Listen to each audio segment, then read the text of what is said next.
Welcome to TouchU's stretching course.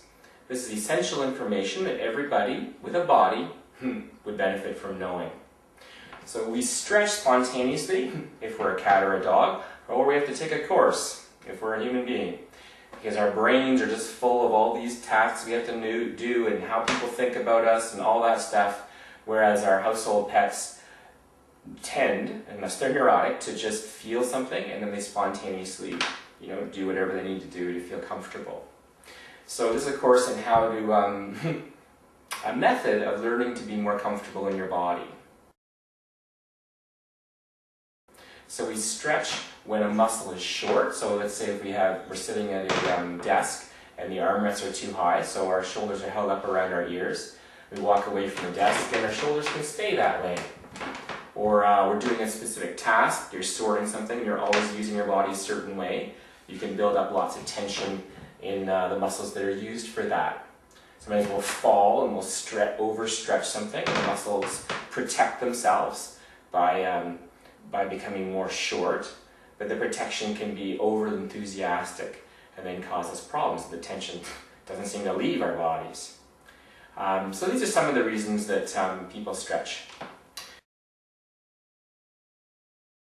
For a stretch to be effective, it needs to be sustained long enough to have an effect. So there's two mechanisms whereby a muscle is short. The nervous system can be revving the engine of the muscle.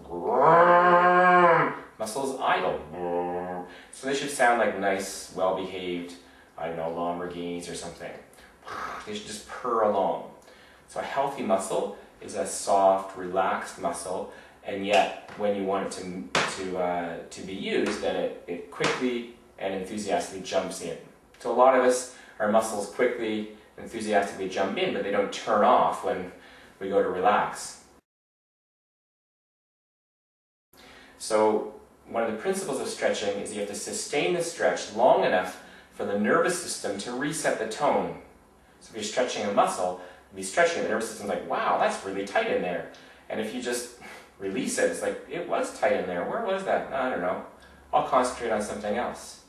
So you need to create the sensation and let yourself pay attention to the sensation and then maintain it long enough for the nervous system to figure out how to turn down the idle in those little engines.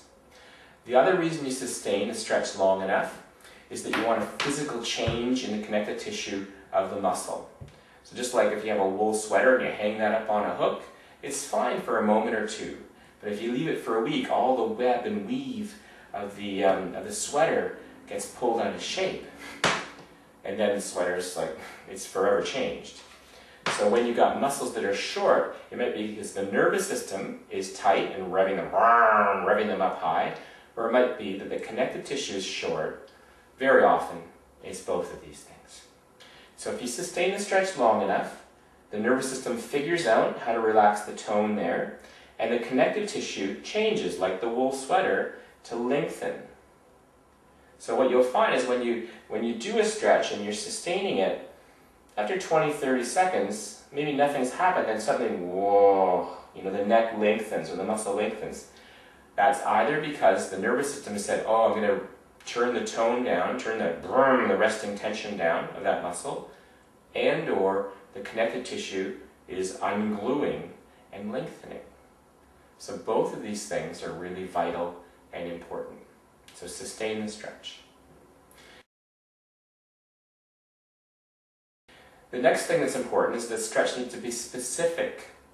So what you'll find, if I tip my head to the side, I can turn my head in all sorts of ways. But when I'm right there, I can feel more pulling, and yeah, right there, I'm in this odd kind of posture. I've got like another spot in there.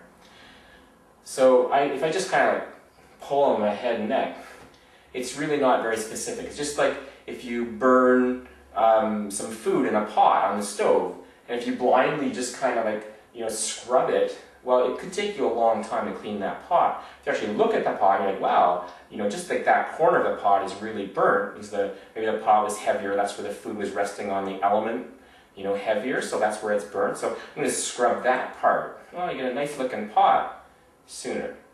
So if your neck is like, yeah, it feels sore and uncomfortable, but if you actually identify the muscular elements that are problematic, and then you focus on them when you're stretching, then you're going to be much more effective at draining this significant tension in your neck, as opposed to just kind of this general noise.